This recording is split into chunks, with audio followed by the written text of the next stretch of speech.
searching the availability in the various sources, all those skills you are going to develop. Earlier, that was not there. Means while we studied or your senior studied, that previous concept was not there. So in that case, they will not know at all how to communicate with the people, how to gather the information where the source is available, how to make a budget, all those things they will not know. They will know only if there is a HM. But now, you will be having capacity to do those work or to take up those work in the third semester.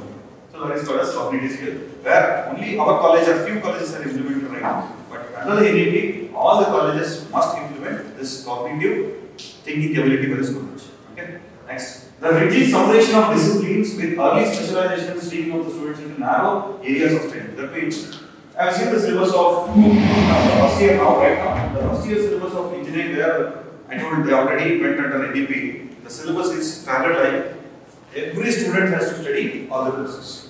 Right now, for you, if you are in the fifth semester, only mechanical subjects you are studying. In the under the NEP, the students who are there, the first year right now, definitely these subjects will be from other classes. Have you studied IoT? IoT, or I think probably your mind have studied outside or as a part of that open course. Correct? It was implemented here. Earlier only it was implemented, but now it is told that under the NEP it is mandated that every corner of the country has to implement the new concept for. That means multidisciplinary. See, I think probably one example is that one of the batch of my batch students are trying with some electrical power generation. They could not able to generate the power because lack of knowledge in electrical field. Like that, definitely further it won't happen. Right? The subjects will be must. Right? This is where the rigid separation of the discipline takes place in the present scenario. But in further, it won't be like that. All the subject will be clubbed and you are going to study everything. Okay? And limited access of particularly socio-economic disadvantages areas will few higher education institute that teach in local languages. What do you mean by this? Disadvantaged areas? Still now, you know, in taluk level, up to taluk level, the engineering colleges are there. But in villages, it is not there. But further, all the education institutes, higher education institutes, the aim is like that. Every corner of the country should get advanced stage of this higher education. Limited teachers and industrial autonomy means institutional autonomy. We got autonomous so that there is a chance possible for us to change the curriculum. So we have made so much of change in the curriculum compared to BTU for the first year. For your syllabus, we were not able to do that. So only portion we were able to change, that is case study we brought into intervals. But for them, in the every subject, every end of the every chapter, one case study question they have done. Not in the syllabus, not in the intervals. They have to discuss with us. Like that, it has been done. So it will be done throughout all the colleges if this NEP is effectively implemented. And again, the problem faced right now is inadequate mechanism of merit. See, these are all the points. Okay? And large affiliated universities resulting in low standards of undergraduate students. That means undergraduate education. That means what? Right now, you know in Karnataka, which is the major university running the engineering colleges. BTU. Correct? Next comes which university? After BTU? Or you take Andhra Pradesh. There are so many universities in Andhra Pradesh, correct? So in most of the 50% of the college will be under some college, some university, 50% will be under some university. That means they are going to float a syllabus in such a way that treating all the corners of the country, they are floated a syllabus. But for example, our students are good enough to understand the concept and they are well ahead. In that case, the syllabus which is kept under BTU is very, very low kept. Correct? So that will not happen. That is the major problem which is facing right now. Okay. And key challenges in the system. If you want to implement NEP, what are the challenges are there in front of the government? Moving towards higher education system consisting of large multidisciplinary universities and colleges. That means, if I want to make a multidisciplinary subject, I have to have infrastructure, like in terms of laboratories, equipments of all the subjects, all the branches. So that is a major challenges that may encounter in colleges where right now you know if you go for rural colleges, no experimental setups will be there. Are aware of it? Or we go for the examiners as an examiner for other colleges nearby. We have noticed that you are very lucky enough because all the equipments what is there in the syllabus is there. But if you go for rural areas, few equipments will not all be there. They will give only demonstration. Okay? So that is one of the key challenges. If NEP is implemented, they must purchase all the equipment and all the infrastructure has to be provided for the students. Like that is a key challenge for the small colleges. And moving towards more multidisciplinary undergraduate graduation is somewhat difficult for the college which are still under budding stage. Moving towards fast, these are all for faculties. Key challenges in the system: establishing national research foundation to form. Say right now, light but tight regulation by single regulator. What are the regulatory bodies for higher education right now? Who is governing you people in terms of syllabus? And right now you sent out this one circular, and they told that somebody told that to present you people regarding this. Which company? Who told us to do that? I told it is mandatory by ISE. There are so many committees right now who is controlling the higher education system. ISE, UGC. Okay. From further now onwards, there will be no such 2 or more committees governing the higher education. All the higher education institute will come under only one governance. Okay, and that will be having light but tight regulations. It will be lighter and then tighter. Which, see, if any organization is there, if it is run by 2 or 3 people, then what will happen? So they will frame the policies as per their benefit. If it is operated by one particular person, then definitely as per him only it will go and it will be very strict enough, like that. Okay, now from now onwards, higher education institute will run under only one regulatory committee. Okay, then major reforms in the higher education system is 50% gross enrollment ratio by 2030-50. What do you mean by this 50% gross enrollment ratio? Any idea? So you think by 2035 till I think 15 years further, we will be having enrollment ratio for higher education is only by 50%. That means imagine about what is the enrollment percentage right now. I mean to say, the students who complete the 10th and 12th standards will leave their education there only, and then they will not go for higher education. So it is projected that it's expected that if you implement higher NEP by 2035, 50% of the students in India will register for higher education. That means right now you imagine the situation.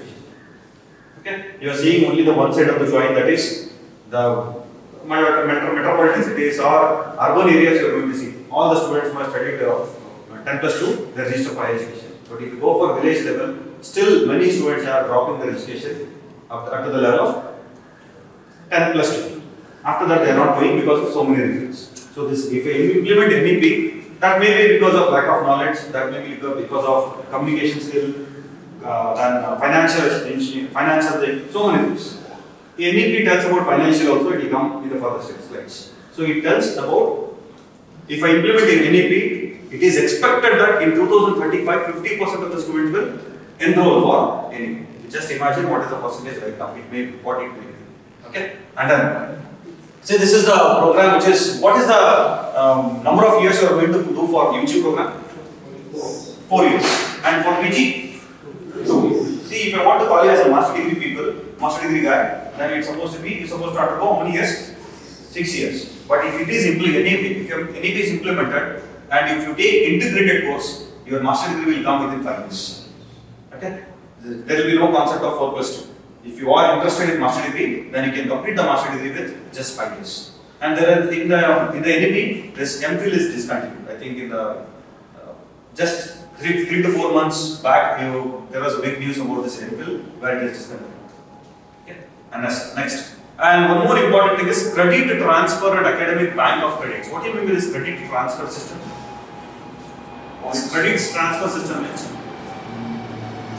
say, credit transfer system is, all the marks, whatever you are going to score, it is not measured by marks numbers. It is measured by credits, and that credits will carry behind you wherever you go. If you are willing to change the course or change the college, change the state, nothing will happen, because everywhere you are going to maintain the same standards of education. If you finish first and second year BE year, you can directly shift to other state for third year, because as I told in NEP, the entire syllabus maintained throughout the year is same. So what you carry from here, you are going to carry the credits. That credits will be transferred to that institute along with your TC. So that's what this education, that's the advantage of this. Okay. And next, major reforms along with that, graded autonomy, passing out of affiliation, which is important for. Only I will discuss about the important point, which is with respect to. Okay. Common norms for public and private higher education institutes. What do you mean by this common norms of public and private higher education institutes? You know, now, right now, you know, various engineering colleges, if you take a government seat also, if you go for 1 by 1 colleges, there will be a separate fees in a particular college, correct? If you implement NAP, then it is mandated that every institute should maintain the same fees. Okay, that means either it may be government or it may be private. See, public or it may be private. In terms of fee structure, it's supposed to be same. That is also one of the key points in this NAP. Okay. See, this here it is written. Fees fixation within the board regulatory framework. You should not go beyond that regulatory board or below that. It should be the fees fixation either to the government, public sector, public education institute. It's supposed to be same. Okay. And now they are given the provision for public investment in the education sector to reach up to 6% of GDP. It means public can also invest on education institute. Right now, who is the investor for education system? Only one family, one particular cluster of a family is the whole and sole responsibility for the institute. But now, public also can become an owner for that particular institute, for any institute. There is a provision here. Okay, and then this is all again continued part of this higher education system where major reforms takes place in if NEP is implemented. Next, we will go with NEP perspectives. So, what are the types of education systems available in higher education system? In higher education institutes, there are 3 types of institutes. One is research institutes, teaching universities, and autonomous colleges. So, we are put under autonomous colleges. You know, no? We are under autonomous. Affiliated to VTU, but we are under autonomous. Free to select, free to prepare our syllabus. Free to prepare our teaching methodology for you people. Free to prepare the assessment method. How we are going to assess for you people? For first year, for you people, I think probably assessing with only case study and even it is a new thing or mandatory. But for the first year, the assessment are done in a different way. Test portion is for partial thing, 50% is for test portion, and remaining 30% is for poster presentation. The remaining 30% is for model. We will give some models to them. They have to prepare the model, submit the model. Based on the model given, we are going to give the marks. Right now, the students who are there in the first year and second year, they are evaluated in this way. You have been evaluated only in the question paper. No? Internals will give whatever the score you are going to get in internals, we have to take the marks. Only to bring back in the line, we made only 2 subjects mandatory for PBL. 5 marks PBL will be given for 2 subjects. No? For like that, for your juniors who are under NDP, they are given, it has been segregated into 3 categories. That means the evaluation procedure is also changed for them. They are not only depending upon that internal marks, they are also depending upon how they are going to execute the project, how they are going to communicate with the people, and how they are going to present. All those things is taken into consideration. Okay? And that's the advantage of autonomous system. And next, Indian knowledge system. This, what do you mean by this Indian knowledge system? I think you are not aware of this system. It is there in your syllabus? IKS. That means the students are going to learn about so many concepts other than normal teaching. They are going to study. There is a syllabus for them where they have to undertake. They have to take the course of music. They have to take the course of guitar. They have to take the course of drum. Whichever the area they are interested, other than curriculum, other than teaching, they have to take it. The students are interested in sports. They can take a sports. Other credit, put in the credit, like that. Put in their bracket of in their basket, like that. That means everywhere this Indian knowledge. This I think CCP is included. CAP is included. Whether it is anywhere related to technical thing. CAP, what you are going to learn? Constitution of India. What you are going to learn? CC, CPC. What you are going to study in that CCP? CPC? About the constitution. Nothing to do with the education system, right? Technical education system. Like that, there was only one course for you, but for them, there are multiple courses which is nowhere related for technical. So we'll see in the next slide. See, where somewhere cultural awareness of Indian knowledge is cultural program is also for them, part of them. Their ACT activity given, no, they are given some points for you to take. ACT has told that you have to take the points. Instead of point, now it has been shifted to credits. They have to take a credit from such activities. Next. Use of technologies. That means right now we are using so many technologies for them. Models for every courses. Lot of models has dumped in, and then we are showing everything in the models. And also because of this, what do you mean this Divyang friendly education software? Divyang education friendly software. For handicaps, it is not. I think you know. No. Earlier, we used to call it as handicap for the people who are personally disabled. Now it is government told that strictly we should not call them, we should call them as Divyang. For them also software has been developed. So for everyone in the country, it is taken into consideration that the softwares have been developed. Virtual labs, I think probably you are using this virtual lab. Have you used this virtual lab? Virtual labs. You are not used? That means some of the institute IITs have developed their own software, okay, one web portal where you can operate their components sitting there. So first you have to connect to those IITs or IIT. Some few institutes already register for this. Okay. So for example, let us take one fluid machinery laboratory component, which is the experiment unit in fluid mechanics lab. The impact of jet on vanes. Let us assume that one. Okay. What you can do is, the institute which is not having that facility and not able to purchase it, they can use this virtual lab facilities, where you are going to trigger the switching on the button and switching off the water supply of IIT campus from here. That's what the provision is done.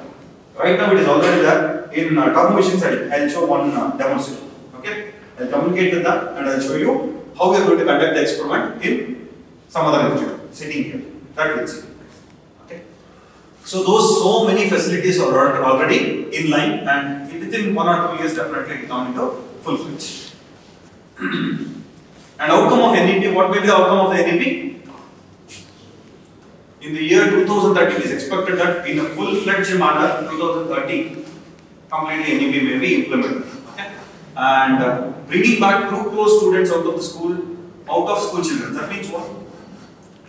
Right now, who are not able to take the education because of so many reasons, they can be brought back to the school. That by 2030, it is around 2 crores. Okay? And early child will become I think this. I'll check out what are the points which is important for. Okay? Common standards for learning public and private schools. There is no separation as such I told earlier. Okay? These are all the outcomes. In the nutshell, can you tell what are the things we are going to be may come in NEP? In the NEP, you will be having multidisciplinary concept, teaching technology integration, experimental learning, holistic education, all these things. Along with critical thinking also we are going to learn. Then conceptual understanding, life skills, all those things will be a part of your syllabus. Okay? Done. Integrated program. Now, what is the new structure for NEP? What is the new structure for NEP? The new structure for NEP is 5 plus 3 plus 3 plus 4. Earlier it was only 10 plus 2. But now it is, we are going to call it as 5 plus 3 plus 3 plus 4. Okay? This is about the nutshell. And the key areas of focus is adult education and lifelong learning. Adult education we are going to do in the college. What do you mean by this lifelong learning? This lifelong learning is also part of that NEP. So you know in the 8th semester, what is the course you are running? I have seen the syllabus in 8th semester. You will be having some course. But the students who are registered for first year and second year right now, they will be not having even a single course in 8th semester. But even though they have to come here for 6 months and they have to do something. What is the thing they will do? They are going to take the course selection. Have you heard about the Coursera and NPTEL or Udemy course? You are aware of it? Now we are not made any mandatory for you to register for the course. Those who are interested, you are registered. But for them, the students who are under NEP have to register compulsory for NPTEL course, Coursera course, Udemy course, and they have to complete some course, get the certificate, get the credits. We will give the credit if they complete the course. That means with that course, they no need to depend upon the faculties. They can learn through online and digital platforms, and they can go with lifelong learning. The ability to learn by themselves. They are going to learn with this. If it is not implemented, if I do not give any credit for NPTEL courses, whether I am going to take up that course, they will neglect it. If I give the credits, then definitely we will take up that. That's what implemented there. In 8th semester, they told that it is mandatory to take any of the online courses and then get the credits. So like that, everything is implemented. And advantages of NEP is the government aims to make schooling available to everyone with NEP under the policy of 2020. Approximately 2 crore school students will be able to come back to the education institute through the new approach. So few advantages are there here. Okay, and let's see one thing. These are all the advantages already discussed in one or the other, direct or the other way. We discussed about the NEP. And drawbacks. What is the drawback of NEP? Even though if you implement NEP in the full-fledged, we will not tell We cannot tell that it is okay with everyone. There is some drawback. What are the drawbacks for the NEP? What is the major drawback here? Yes, here. According to the National Education Policy, students willing to complete their graduation have to study for 4 years. While one can easily complete his diploma degree in 2 years, this might encourage the people to leave the course in the midway. Means, they told the institute that if the students completes 2 years of course of engineering, you give them, don't hold the credits till the 4th year. You give some certificate for them stating that they have completed diploma degree, which is sufficient for going to do the job. Okay, now if the students join for some course, let us assume one student joined for the course. He is not at all attending the course because of non-interest, no interest at all. So what NEP does that if the student joins for the course, let him study for 1 year. Okay, if he is not feeling comfortable with that course, you give a certificate stating that ITA is completed. Second year if he has completed, give a certificate stating that diploma is completed, so that at least he can get a job somewhere, like that. So that is one, actually that is good thing in terms of students right now, but if you see in the future, again, the incomplete graduates will be more in the country. So that is one of the drawback. And the second drawback may be according to the National Education Policy, the private school will introduce the English. And one more thing, in NEP, they told that every subject should be taught in regional language. There will be an option. In regional language also they have to teach. Right now you see all the subjects. The video has requested the faculty stating that we have to write all the textbooks which is available in Kannada, translate in Kannada and then give in Kannada state. That means every students, some students will fear of the English knowledge, they will not know the higher education. So it should not happen. Every student should learn the concept. They are not bothering about the language, they are bothering about the concepts. In that case, every student will be having the knowledge. But once he go out of the institute, what will happen? He will be lacking in communicating because of lack of English. They are going to study everything in the regional language. So that may be the drawback. One side it is advantageous. Every student will get a technical knowledge in their own language, mother tongue. But the drawback is once he finishes the degree, then there will be communication issue will be definitely there, because uncomfortable in communicating English, thus finding the gap between sections and societies. That may definitely happen. And last slide. To summarize, education should be holistic and man-making, life-giving and character building. Education can unlock all the doors of progress. A nation advance in proportion of education and intelligence spread among the masses. This is just to summarize that, and this is about the NEP. Okay. So NEP tells, in a nutshell, NEP tells they are going to see in all the aspects for the benefit of the student.